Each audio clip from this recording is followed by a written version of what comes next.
I just wonder, obviously, great win tonight, and the immediate thought, I guess, for sort of England fans is that Scotland as well, Scotland going through. I just wonder whether I could get your reaction, Gareth, to what will obviously be an incredible occasion, hopefully at Wembley next June. Yeah, well, firstly, to congratulate Steve Clarke. I think he's a super guy, and I'm really pleased for him and for Scotland. It's been a long time for them. So they've done really well. I think they've got some very good young players coming through. A team that are improving very quickly. Let's hope we're a full house. That would be a super occasion, although it certainly makes our life a lot more difficult. I mean, it will conjure up a wonderful, summer hopefully next year, won't it? That sort of occasion. I mean, we will remember Euro '96, magical British occasion that. Yeah, and in particular, going to Hampden a couple of years ago was an incredible game and an incredible atmosphere. So, that will give everybody what is a difficult time for everybody. That will give everybody something to look forward to. And as I say, let's hope we've got full crowds back in the stadium for that. Thanks, John. Next, go to Mark Mann-Bryans from PA. Hi, Gareth. Hi. How much do you learn, and how much can you take from a game like tonight when you dominate for such big long periods? Well, I think it was important experience for several of the players. We knew that we had an experienced three centre backs and goalkeeper, and that was important to give stability to the team. Because in front of that, we probably weren't physically as strong as we sometimes are, but we had good technicians, and I thought the two midfield players used the ball really well, and their combinations with the wing backs and the three forwards were at times really exciting, and we got players in between the lines and turned and running at their defence. So yeah, we weren't tested defensively as much as we might have been. But I thought we created a lot of good opportunities, and I thought we used the ball really well. Thanks, Mark. Sammy Muckbell, Daily Mail. Hi, Gareth. Hi, Sammy. Can I just get some reaction to the news of Conor Cody and obviously Marcus Rashford? Disappointing, but obviously necessary.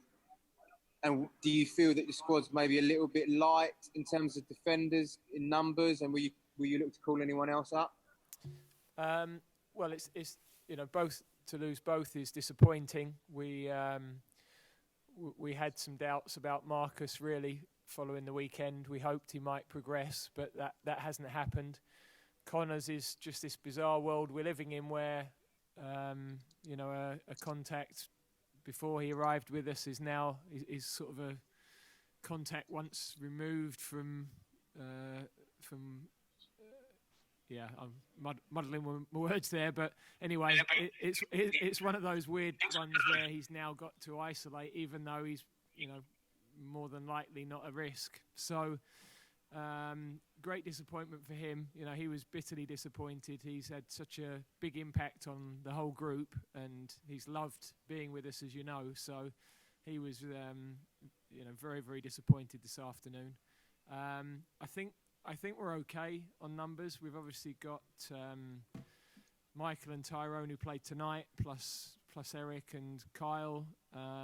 We'll have Harry back for the Iceland game, so we should be okay. But it is such a strange moment where you just don't know what you're going to have from one day to the next. And we think we've got the cover, but let's hope that is the case. Thanks, Sammy. Mike McGrath, Daily Telegraph. Hi, Gareth. Hi, Mike. They said on commentary, I think I heard it right, that you had to check on Jude Bellingham's schoolwork this week. I was just seeing if that was right. And in general, how you felt he coped with the occasion and how he played.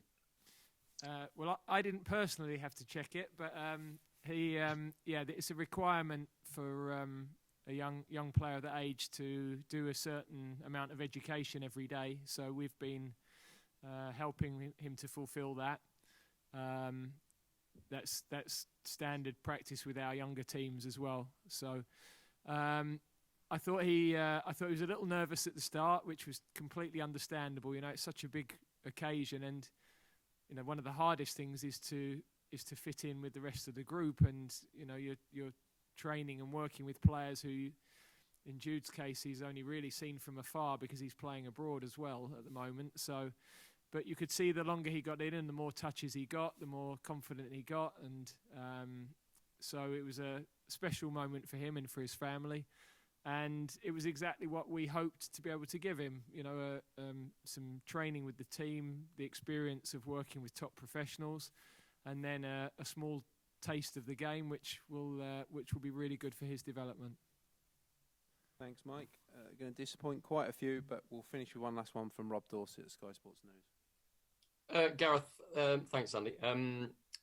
You took Tyrone Mings off and Jack Grealish at 60 minutes. Can we assume that's because you may well want to use them against Belgium? And also, a second one linked in with it, really, because of the three centre-backs you're missing, might you consider changing the formation and going to a flat-back four, potentially? Well, the two boys both played Sunday as well. And, yeah, we've obviously got an eye on the next two matches. So the managing of all of the players and their load, we're so conscious of it, it's almost uppermost in your mind that just wanting to get through the games without injuries as much as anything else, which is a strange situation to be in, really. But we were both, you know, very pleased with both of them, so we didn't take them off for performance reasons, that's for sure. And we were in a fortunate position to be able to make changes tonight at times that suited us physically.